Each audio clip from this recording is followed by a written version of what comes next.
Great, thank you very much, Ed. I'm going to break the mold a little bit. I really don't like these things, so I'm going to be walking around a little bit. Thank you very much, Ed, for the introduction, and thank you very much for everyone coming today. Appreciate this. I think this is a big day for us. An opportunity to showcase some of the things we've been working on.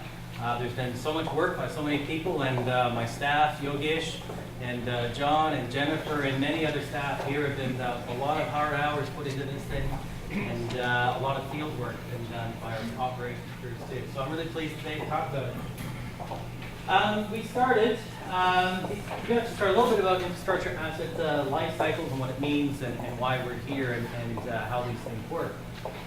Assets, basically, you either install them or you acquire them, much like you were to buy a car.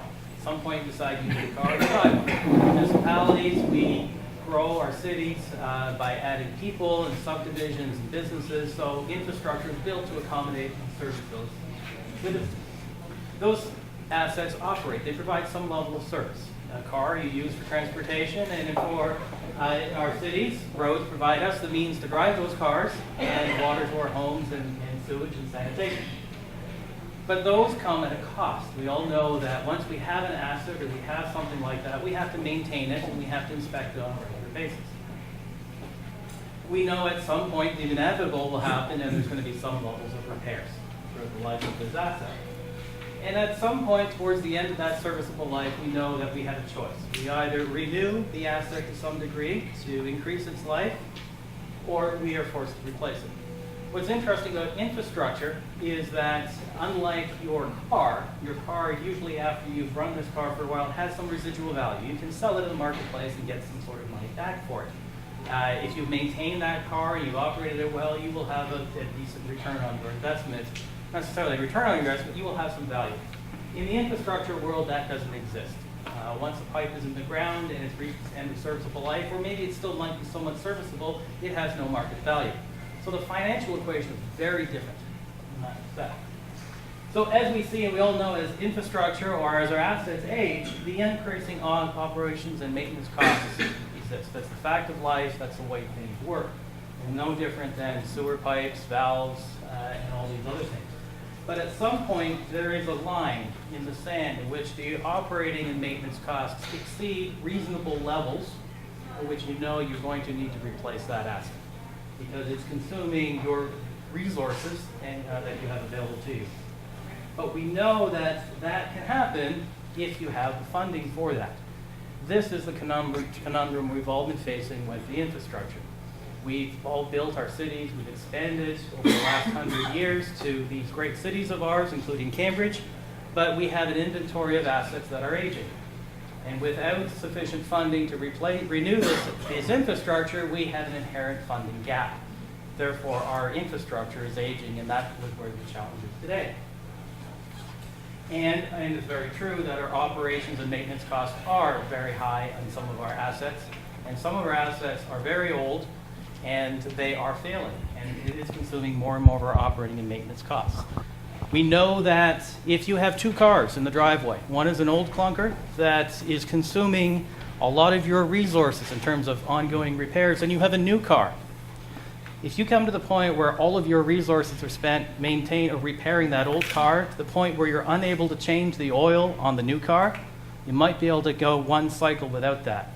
But if you defer your oil changes on that new car long enough, you know that that new car is going to fail disastrously, and you have lost the value of investing in that new car. It's the very same thing for our infrastructure. And although in Cambridge we have not reached critical levels on those, we have reached levels of concern, where we certainly have been deferring a lot of our maintenance activities on some of that infrastructure to deal with some of the other aging infrastructure. And that is the issue we try to address.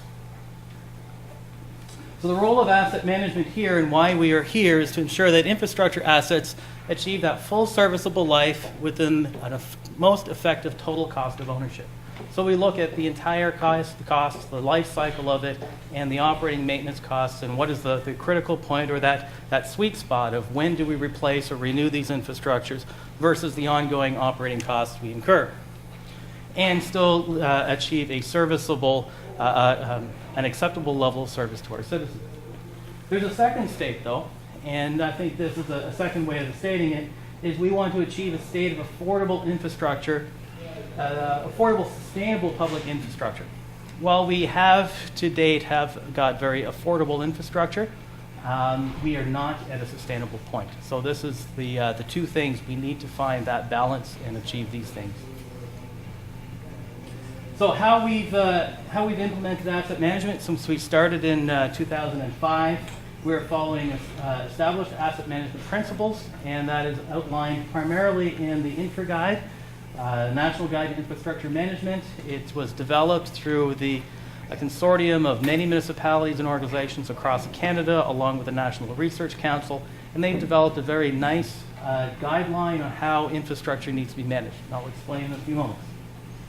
In Cambridge, we're taking a three-pronged approach to this, our implementation.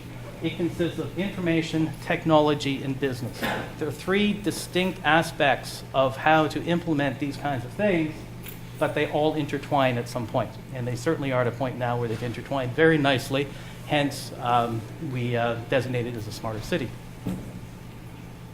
So we look at our infra guide here, and there's effectively 7 steps to infrastructure management outlined in this guide.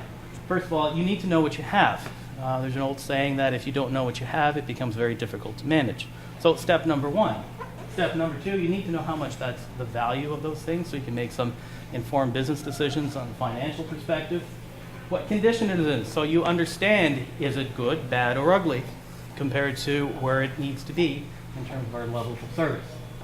If we know what condition it is, we know what needs to be done in order to bring it up or maintain it at an acceptable level of service. Once we understand that, we know what has to be done, but when does it need to take place. So are there certain things that you can defer a certain amount of time with little risk or consequence? Other things are much more of an immediate priority. The second last step is once you understand all of these things, you have a good picture of how much money you need to address it. The final last step is how are you going to fund those? So all of these 7 pieces come together to support an asset management holistic life cycle approach. In Cambridge, the way we've attached or how we've implemented and addressed all these 7 questions is through this 3-pronged approach.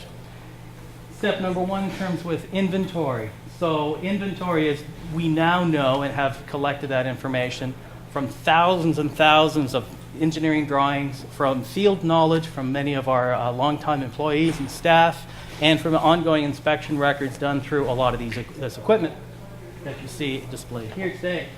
That will give us not only the inventory, but the condition of where those things are and how long each individual asset. We have in our library over 250,000 assets that we track, worth over $1.2 billion. The technology is not the beginning, nor is it the end. It is the tool in which assists us in managing all of this information. This information is a huge quantity of information that previously existed in paper form only, as well as in people's knowledge banks and their experiences and their histories. We need technology to consolidate all that information together and make it usable quickly and be able to disseminate it out to staff in various forms.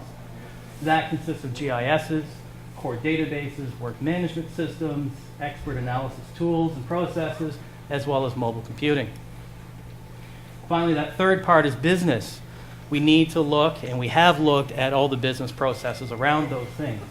What are the policies, practices, and procedures? What are the legislation around these things? Records management needs and practices? The levels of services that are expected by our citizens and others, and levels of government. The planning, the financing, how those things work and how those need to work, both short-term and long-term. And finally, the risk management. There's always a balance between a failure here on a small local street that receives no traffic is a much lower risk than a failure that might occur on one of our regional roads or one of our arterials. So that is also a big part of the balance of the equation. All of these things together, not one of these things can be done independent of the other. They all come together at the same point. And that's the very key point and the key focus of how we've implemented things and what's different about how we've approached it. Not one of these things can be done independently. They all have to go in lockstep. Because if you don't have the business processes in place with the information to back it up, or to drive that, and you don't have the technology to maintain or manage that information, consolidate it, it makes every other step more difficult. So they all have to happen in lockstep. Lockstep. This is an incremental, evolutionary approach. We are certainly begun this in 2005, but it is an ongoing evolution of which we have now reached some certain milestones that we're very pleased with, but there is an ongoing exercise that will continue on an ongoing basis. A quick timeline. In 2003, in about the time where Mr. Kovacs here began with the city, undertook a study to address the aging infrastructure issue. And that study recommended that an asset management division be created to focus on a known issue, but yet unquantified at that point. In 2005, we established the asset management division, and the very first thing we did was we started with the inventory of the assets, and the first technology we implemented at the same time was ESRI's GIS technologies. The world-leading GIS technology. It is what Microsoft is to the PC, Esri is to the GIS world. It's used in virtually every aspect of private and public sector business.